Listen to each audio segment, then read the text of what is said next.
And now, ladies and gentlemen, the Milton Friedman Choir. The corporation really has no choice. So if you want your freedom, let the corporate seize the day.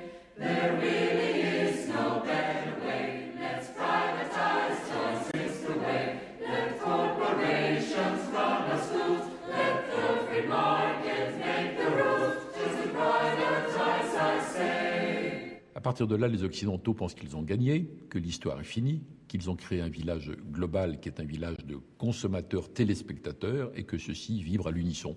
Même sensation, même réaction, même comportement. L'ultralibéralisme triomphe. C'est ce que nous pourrions analyser dans ce film publicitaire où une main invisible passe à la vitesse supérieure et libère la marchandise. Souvent, les réclames commerciales disent la vérité sur le monde sans en avoir l'intention. Le marché se libère de ses entraves. Le citoyen n'est plus qu'un consommateur à la recherche de bonnes affaires. Plus, toujours plus, consommer plus, c'est l'euphorie. Apparaît alors celui qui passe pour un véritable sorcier, Alan Greenspan, le nouveau gouverneur de la Banque centrale américaine. Nommé par Ronald Reagan en 1987, il a été systématiquement confirmé par les présidents suivants. C'est un disciple de Milton Friedman qui pense qu'il ne faut pas brider les marchés financiers. Regulation of derivatives transactions that are privately negotiated by professionals is unnecessary.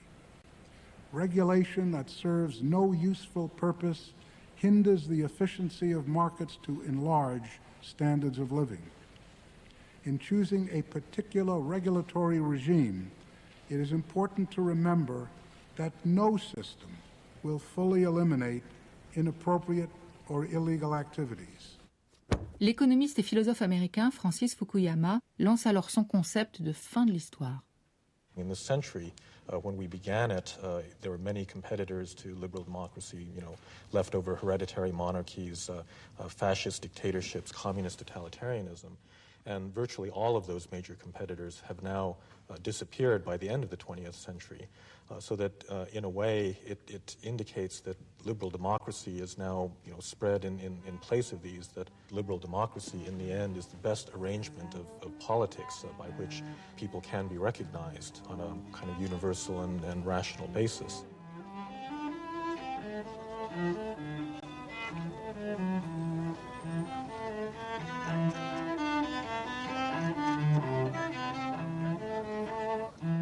L'an 2000 est un rare moment d'optimisme collectif.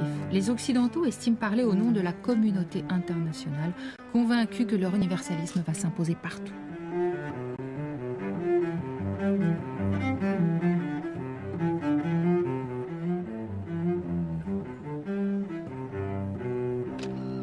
Les chefs d'État et de gouvernement de 147 pays sur 189 États membres sont présents sur la photo.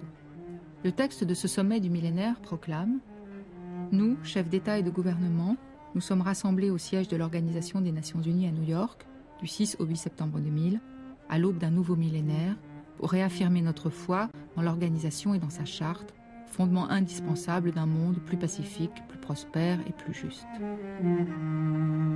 Les chefs d'État et de gouvernement qu'on vient de voir, ils croient vraiment. Ils sont unis à l'ONU, ils adoptent ce texte extrêmement optimiste. On pense qu'il y aura des récalcitrants, mais on va les ramener à la raison par l'ingérence, par des sanctions. Et ce sont largement les Occidentaux qui ont inspiré ces textes. Ils viennent de gagner la guerre froide.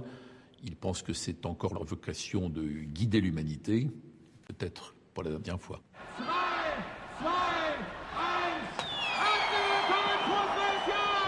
Au même moment, 11 pays de l'Union européenne adoptent une monnaie unique, l'euro.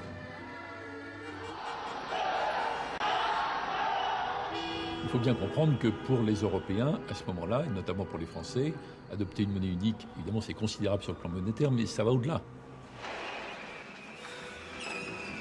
C'est une grande étape dans une aventure historique qui consiste à bâtir une Europe post-traumatique, post-conflictuelle, élaborer une sorte de superpuissance morale qui va peser tout son poids dans les affaires du monde.